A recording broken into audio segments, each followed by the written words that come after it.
പുലി പോലെ വന്നത് എലി പോലെ പോയിന്ന് പറഞ്ഞ് കേട്ടിട്ടേ ഉള്ളൂ. ഇപ്പൊ നേരിട്ട് കണ്ടറിഞ്ഞു.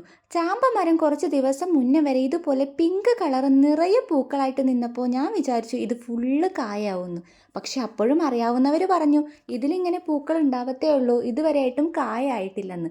പക്ഷെ എന്ത് ചെയ്യാനാ, ഇത്രയും ബ്യൂട്ടിഫുൾ ആയിട്ടുള്ള പൂക്കൾ നിൽക്കണമെന്ന് കണ്ടപ്പോൾ ഞാനൊരു നിമിഷം അവർ പറഞ്ഞതൊക്കെ വക വെക്കാതെ ഏതെങ്കിലും ഒരെണ്ണെങ്കിലും കായായി കിട്ടുന്നുള്ള പ്രതീക്ഷയിലുള്ള വെയിറ്റിംഗ് ആയിരുന്നു. പൂക്കൾ ഉണ്ടായി നിൽക്കുന്ന സമയത്ത് എന്നും താഴെ പോയി നോക്കുമെങ്കിലും പൂക്കൾ കൊഴിഞ്ഞാൽ പിന്നെ അങ്ങനെ താഴെ പോയി നോക്കാറില്ല. കാരണം ആ പിങ്ക് കളർ പൂവ് കാണുമ്പോൾ ഓട്ടോമാറ്റിക്കലി അങ്ങോട്ടേക്ക് പോകാനുള്ള ഒരു അട്രാക്ഷൻ ആയിരുന്നു. ഇപ്പം പിന്നെ കൊഴിഞ്ഞ് കൊഴിഞ്ഞ് ഒന്നും തന്നെ ഇല്ലാതായപ്പോൾ അങ്ങോട്ട് അധികം പോവാറില്ല.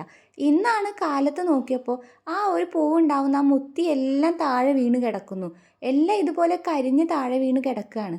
പക്ഷേ ഒന്നിലും കായ പിടിച്ചിട്ടുമില്ല. അതെന്താണെന്ന് ഒരു ഐഡിയ ഇല്ല. പക്ഷെ ചിറ്റയുടെ മകൻ പറഞ്ഞായിരുന്നു ഇതിനകത്തുനിന്ന് ഒരു കായ മുന്നേ കിട്ടിയിട്ടുണ്ടെന്ന്. ആ ഒരു എക്സ്പെക്റ്റേഷനിലോട് കൂടെ കാത്തു നിന്നതാണ്. ഇനി രണ്ട് മൂന്നെണ്ണേ ഉള്ളൂ, ബാക്കിയെല്ലാം വീണുപോയി.